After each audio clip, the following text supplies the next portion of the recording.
As rail freight grows, we see many new markets emerging worldwide with full potential. Whether they are in Asia or in Africa, these new rail freight markets have a lot to offer, but also have space for more development. This is the topic of today's Rail Freight Live.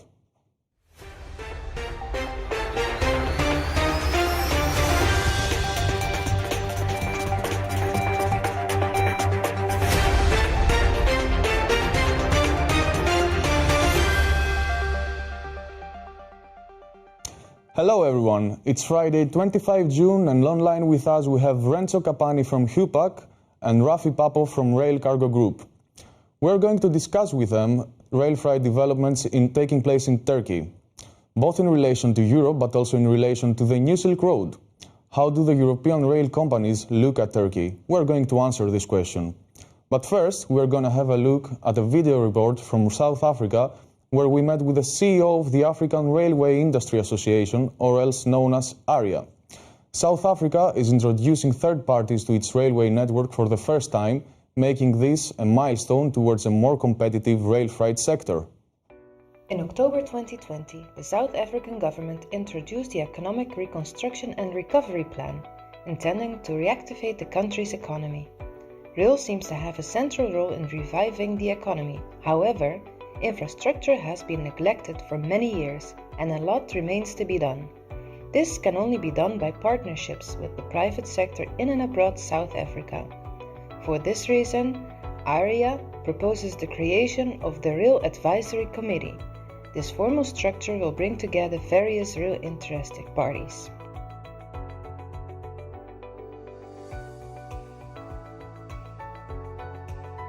Any developing state requires a strong partnership between government and private sector.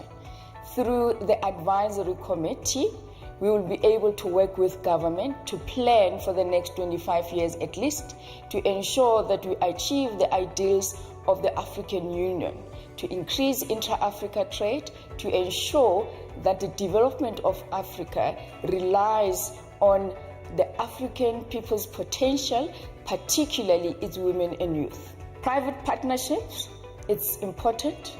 Governments on the continent can plan, but in order to achieve those plans, private sector is best suited to implement them. Private sector can raise funds on the international market, but government currently and African governments generally are constrained at the moment. But if we want to achieve what we had planned for ourselves as Africa, integration of the continent, increasing intra-Africa trade, we have to work together with government. We have to ensure that we achieve the ideals of the African Union. COVID-19 pandemic has benefited private sector and public sector. We can confirm that we have a listening government. Governments don't have money. Governments have a competing interest. Governments, some of the money goes towards health, towards education, and with pandemic, most governments, they are cash strapped. We are willing to have a greater private sector participation. We will be granting third-party access within the next 12 months. He has set a date for himself, but practically it may take a little bit longer than that.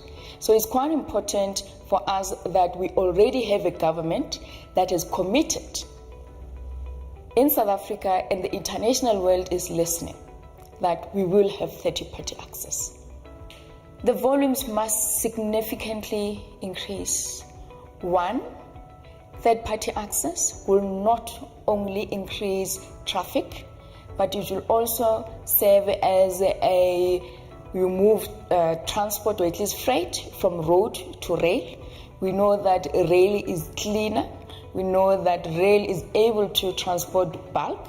We know that it's reliable, particularly if we have private sector, because the bottom line matters. They are profit driven, so they will ensure that they keep their customers. It will be a competitive environment. In that way, the logistic cost will most likely come down, but we need to move product from point A to point B. It can't happen without active private sector participation.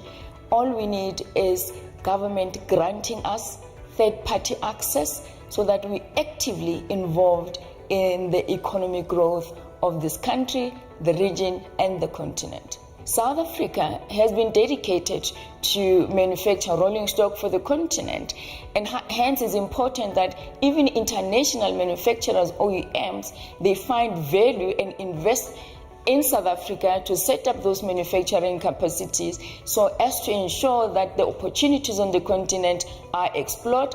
I think we have seen a significant decrease in terms of exploring or at least exploiting the capacity that we have as a country, particularly the freight market. And my view is that we need to go back to moving freight with the rail. And a few years ago, in 1982, the 80% of the grain market used to be transported by rail, and we need to go back there. Currently, that 80% is on road, is not sustainable, it is more expensive to maintain the road, so there's absolutely no reason why we should move to rail quicker. If government says doesn't have money, it's a real reason why private sector need to step in. Sometimes international investors are seen as maybe not having the best interest of Africa. I think through partnerships, through a patriotic capital, they will find home, an investment home in South Africa and throughout the continent. And we are fortunate as a country that in terms of our market is much more stable. So we invite international partners to actually set up in South Africa in terms of looking at the opportunities on the continent. We've got skills. We have over 100 years of experience in the railway sector. So for us, it's critical that international partners see opportunities. We know that Africa is the last frontier. So base yourself in Africa with your partners, and the continent is waiting for you. We have over 100 years of experience in the rail sector. And having said that, the skills that we have must be shared with our brothers and sisters on the continent. We cannot, as South Africa, grow and have poverty around us. We need to make sure that whilst we grow as an economy, our brothers and sisters on the continent grow as well. We cannot achieve the ideals of African Union without Africa being empowered economically, growing economically, and be a force to be reckoned with. Railway sector will increase intra-Africa trade, will increase intra-Africa trade not from the 15 to 18% that we see currently. We want to at least match the percentage that we see in Europe. So the European market is our benchmark. But if we have the European partners, in this particular instance, they're able to share their skills, their know-how, and most importantly, be investing in South Africa. That was certainly a very interesting interview. As we saw, South Africa is looking forward to more private investments for its rail freight sector. But what is the situation in Turkey currently? Hupac and Rail Cargo Group will share their experience with us. As I mentioned previously, our guests Renzo Capanni and Rafi Papo are already waiting for us online. Welcome both, and thank you for being here. Hello? Can you hear us? Yes, good afternoon. Welcome to everybody. Hello. Welcome. Welcome from my side as well. Hi. So it's very nice to have you both here. Let's start with Renzo. Renzo, what is your role in Hupac and where are you based? Yeah, I'm based in Chiasso in our headquarters in Switzerland. And I'm in charge of 3 business units within the Hupac Group. One related to Southeast Europe, that's the main focus today, which is our corridor from the Benelux, crossing Germany, Austria, Hungary, Romania into Turkey. Another one is business unit company shuttle, which is focusing on the very large clients, offering dedicated solutions. And the third one is our maritime unit, which is called ERS Railways, in which I'm the managing director. All right, yes, today we'll focus on Southeastern Europe, as you mentioned. And what about you, Rafi, in Rail Cargo Group? Yeah, I'm located in Vienna in the headquarters of Rail Cargo. I'm in charge of the continental network for the intermodal trains within the Rail Cargo group operator, actually. And the main focus also is the Southeastern Europe, started like this, and then enlarging the network through Southeastern Europe to the Western. So I'm keeping an eye on these products, let's say. All right, so it seems that we have two experts today with us. Let's start then with the first question. Rafi, let's start with you. Is it true that Turkey is indeed a trending and emerging market right now in the rail freight industry? Indeed, yeah. Indeed. We have seen huge growth in the past years in Turkey, especially in terms of railway freight and intermodal operations. There have been a lot of investments done as well, and you see the trend is growing year by year, so I can confirm that. Mm-hmm. And you, Renzo, what is your perspective on that? Yeah, absolutely. I mean, we also registered big growth over the past years of plus 30% every year. I mean, if you look at the logistics sector in Turkey, this is the second biggest sector, just after the tourism. So if you take this is about a 50 billion euro market. Majority, let's say 60% is maritime, 40% is on the road, 10% is air, and less than 0.5% is rail. So I mean, if you consider that, this is about 250 million euros. So the cake is huge. If you're able to double that from 0.5 to 1% share, I think we are totally fine. We also saw last year during the COVID that rail proved to be reliable, and many shippers performed a modal shift. That's absolutely clear. We see more and more shippers going into modal. However, homework is still to be done. I clearly must say, I mean, investment in infrastructure is required. Absolutely, both on the rail infrastructure, but also on the terminal side. I mean, just a train coming from Europe into Turkey there's no single option to go fully electrified. So there's still sections, whatever route you take, which are diesel, so that needs to be completed. We need to complete redundancy, so different routes, alternative routes, and of course we also need to reduce the paperwork. It's still quite a lot, so there's still a bit of homework, but we expect good perspectives in the coming years. All right, since you talked about infrastructure and terminals, which terminals are you using currently? Yeah, I mean, we are using, let's say, in the West, starting in the UK, Benelux, Rotterdam, Antwerp, Geleen, Duisburg, Ludwigshafen, all the way via our central hub, which is Vienna, Wienkommt. And where do you end up in Turkey? In Turkey, we are ending up at two locations. One on the European side, there's this one terminal well known, Halkali, and we also ending up on the Asian side. All right. You seem to, Hupac seems to be actively pushing towards the direction of Turkey. We recently saw some news about more connections between Rotterdam and Duisburg towards Vienna and Budapest, and these, of course, extend towards Southeastern Europe. Are these round trips increased because of the demand towards the direction of Turkey? Yeah, sure. Yes, that's one of the big leverage for growth. Turkey is triggering. However, and that's maybe also mentioned or important to mention here is, I mean, everybody knows about the devaluation of the Turkish lira, of the currency. So this has lost a lot of value. So it's becoming more and more, let's say, expensive to buy goods from as being a Turk to buy goods in Europe. So that's, of course, at the moment not helping. So we see still quite high fluctuations. On the other side, the exports, I mean, they're booming. They're traditionally booming on this corridor. So the key is the import and to find the right impairment of both import and exports. Mm-hmm. And Rafi, we also saw that Rail Cargo Group increased round trips between Turkey and Romania as well. Is this related to the traffic in this corridor? Yeah, surely. Yeah. So basically, what we are doing in the rail cargo is that, like Renzo also mentioned, the hub system, and our hub is consisting of Budapest big terminal.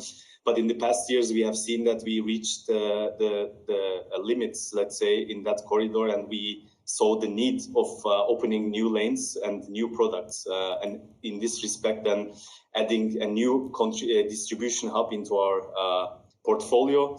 And Kurtici, so Railport Arad, was one of these initiatives that we took, and we launched the service last year in May, and we saw that this corridor is functioning quite well. And I have to say that there were a lot of investments performed in the past into Railport Arad, and in the past 4 or 5 years, there were massive increase in the products to the Western Europe. So we saw a good opportunity to connect Turkey from Railport Arad Kurtici terminal to the west, where there are a lot of connections. So that triggered us actually from by increasing our departures between Romania and Turkey for the local volumes, but also as a distribution hub to the western side for UK, Belgium, and also western part of Austria. Okay, so and to make it more understandable for the wider audience, Turkey is considered to be like an industrial powerhouse right now, right? They have a lot of industrial sites producing various products. Is it all about exporting from Turkey to Europe, or is there demand on the other way around? So on the Turkish markets, we see there's a huge imbalance that because of the devaluation of the lira, basically it's getting harder and harder for the importers to buy some goods from Europe. That's one part of the story, but the second part is that the Turkish production is quite dependent on the raw material import. So basically, there's always a traffic, import-export traffic, to be able to produce in the country. The importers, at some point, they must import the raw materials. So that's why, yes, we are having difficulties. We are having a huge imbalance problem on one side, but on the other side, we know that the demand is growing every day. And due to this growing demand, then there's always a volume flow that is coming into the railway industry as well. Okay. Renzo, if I'm not mistaken, Hupac has been active in Turkey for 5 years now, right? Yes. And what has changed for you during this period? To the better. Yeah, I think the 4 points which to be addressed quite simple. I mean, the speed has gone up. The speed on the connection, the reliability also, and the demand for intermodal solutions. I mentioned that before. And then I think also the networks and the options. You know, traditionally there were maybe 5 or 10 years ago, because I was active since more than 10 years on the corridor. We have much more options now. I mean, if you just put the rail cargo group offering of Rafi and ours together, we are not the only ones. Just to be clear here, there's much more options, which seems to be attracting and creating a demand, an additional demand. But I think the key points are the speed and the reliability, which went up over the past years substantially. Okay.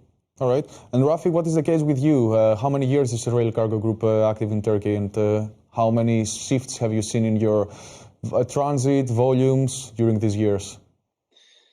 Yeah, as the Rail Cargo Group, actually, or BB Group, we have been active for over 15 years in Turkey. Started with the express interfracht, and then the conventional traffic, then switched to intermodal. And I have been active on this corridor for the past 10 years. From that, 8 years in Rail Cargo. And I have seen also a lot of developments, and I fully agree to Renzo that the reliability, I think, is one of the major things that changed, that is a game changer in the market.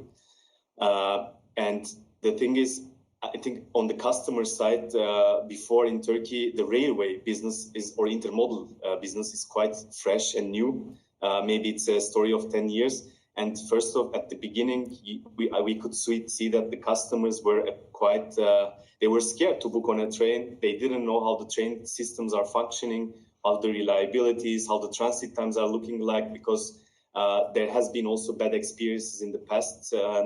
But now the big development is also that the customers already, the end customers, producers, as well as the logistics companies, they trust into these products. They see that also in the harder times last year, in the Corona time, it also proved that railway is always moving. I think this triggered also the producers to use more and more railway on this corridor. Okay, that's an interesting development. And what do you think? What would you define as what Turkey lacks more in order to grow more as a market and attract even more customers? I think there's a lack of infrastructure and resources. So starting from the terminals, there's eventually one terminal, Halkali, and on the European side of Turkey. And this is a terminal which all of us actually are moving in. And the problem is that the terminal capacities at the moment, there are other terminals as well, but they are not in the European standards at the moment. That's one thing. Also the infrastructure. We have seen in the past that the Turkish railways and Turkish infrastructure is very flexible, and they are very fast in taking actions. But in contrary to that, there are also limited capacities in terms of local drivers, locomotives, the passage tracks in the border. So I think it needs a bigger investment in the upcoming years to provide with the capacities that is needed in the market. And there are some plans to build up a logistics park in 2023 and also develop the corridor. On the other side, we have started for the past, since 6 months to move our trains through the Marmaray Tunnel under the Bosphorus to the Asian side. And this shows also that it's developing, but it needs also more and more capacities and infrastructure investments to be able to handle the volume that is needed in the market at the moment. All right, so capacities and terminal capacities and infrastructure are like burning issues right now. Renzo, do you share the same views with Rafi? Yeah, I can only underline that. I think, but what maybe next to this, I mean, Turkey is not a liberalized market on the railway sector like other markets are. So there is one dominant player, which is almost, let's call it a monopolist, which is a state-owned company. I mean, they are, there's a lack of competition in order to improve the service. And there's ideas, there's plans, but it's a relatively slow process. So this, I would like to add to what Rafi said, investments required in terminal infrastructure and rail also. All right. Okay, apart from Europe, do you see Turkey as a new Silk Road gateway? Does that work for you like that, Renzo, for Hupac? Yeah, it is. It is definitely an alternative to the traditional route, which everybody knows is going via Belarus and Russia. It's in an early stage. It's just starting. Several initiatives were taken to make, I call it the PR trains, and I believe that there are some interesting opportunities for combinations because everybody knows that to get cargo from China to Europe is easy, but the backloads is a bit more challenging, and combinations via the Middle East, via Turkey, or call it the Middle East, back is certainly an opportunity. And here I think Turkey can play a role, absolutely. But it's at an early stage. If you compare volumes going via Belarus and Russia compared to what we move via Turkey, the Silk Road, the southern routes, that's still a massive difference. So how many trains do you send through Turkey to the new Silk Road? Yeah, we sent. I mean, you can count this on two hands. Compared to the other routes where we have almost daily now a train, so it's a difference. Okay, but since it's still in the beginning, we have more developments to wait there. Okay, Rafi, you seem more active in this sense because Rail Cargo Group recently sealed a new collaboration with Pacific Eurasia, right? Yes. What correct. does this mean for you and your activity along the New Silk Road through Turkey? Can you explain a bit more? Yes, so that's we just, as you said, we just recently sealed a cooperation with Pacific. Pacific is the official freight forwarder of TCDD, so Turkish Railways, state-owned company, and Pacific having quite knowledge and know-how and experience on the especially on the eastern side, the Asian side, and we are having the infrastructure in Europe. We decided to join the forces together. So and the market it has shown also that we had some couple of trains jointly from China, from Azerbaijan, and to Turkey. And now our new initiative is that to connect Asia with Europe, basically using Köseköy terminal as a central hub as a gateway for the Eurasian volumes to pendle between Europe and Asia. So I think having the infrastructure, let's say having the know-how in Turkey and the Pacific impact on the trains, I'm confident that we will build up some joint product together in the upcoming weeks, months, hopefully. Okay, so we have a new hub emerging in Turkey, the Köseköy terminal. Yes. Hopefully it will develop like that. Okay, I have a last question for both of you. What do you think will be Turkey's role in the following years? Rafi, you can start, and then Renzo, you can take the stand. I think, first of all, Turkey has a very large domestic and regional markets. So, and Turkey is on the other side is one of the fastest growing economies in the world. So this will have a huge impact also on the volume flows. Then also the strategical location of Turkey, and geopolitical location, it provides a global connectivity from west to the east. And I see that and also the young population is seen as a very cost competitive labor force for many international corporations. So in this respect, I see that Turkey is going to be the new gateway between Europe and Asia, and having its own local production, which is growing each year. I think from 2020 to 2021, the production grew by 10% almost, which is a huge economical growth. So I think Turkey will be playing a big role in the future. Is already playing, but in the future it will play a bigger role to connect Europe with Asia economically and globally. Okay, a new gateway between Europe and Asia economically and globally, but hopefully for rail freight connections as well. Renzo, what do you think on this respect? Yeah, I don't believe that it's only a matter of gateway, because like supply chains from the Far East are very disrupted. We all know, and this is not only the case since COVID and the Suez blockage, or now recent Yantian issues. Mm-hmm. I think this is a structural issue, and this leads many companies, now production companies, to reconsider its sourcing strategy.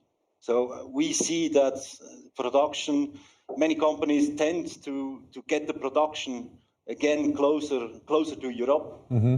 which in the past has always been in the Far East, China, and so production plants will be installed, and certainly in Eastern Europe, and we believe that Turkey will play a key role here.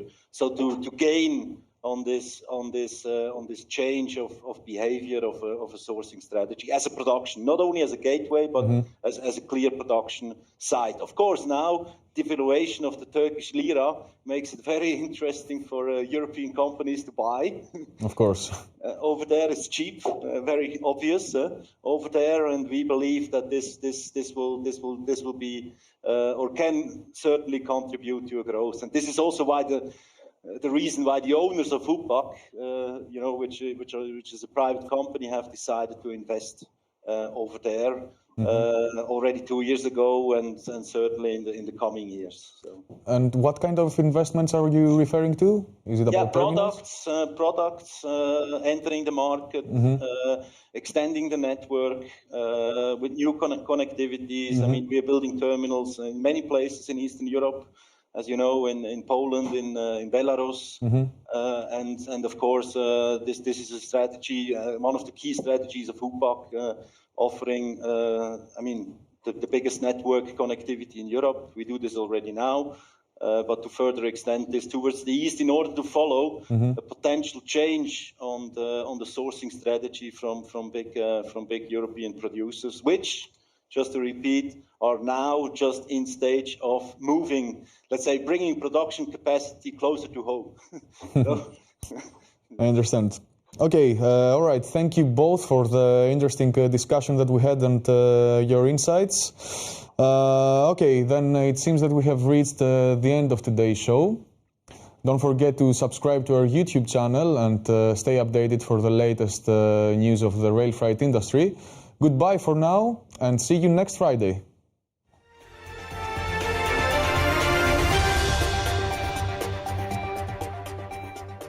En ook u kunt hier zitten, want deze coronaproof studio is te huur voor uw congres, vergadering of webinar. We hebben alle techniek in huis om u hierbij te helpen. Kijk voor meer informatie op promedia.nl. Ik zie u graag in onze studio.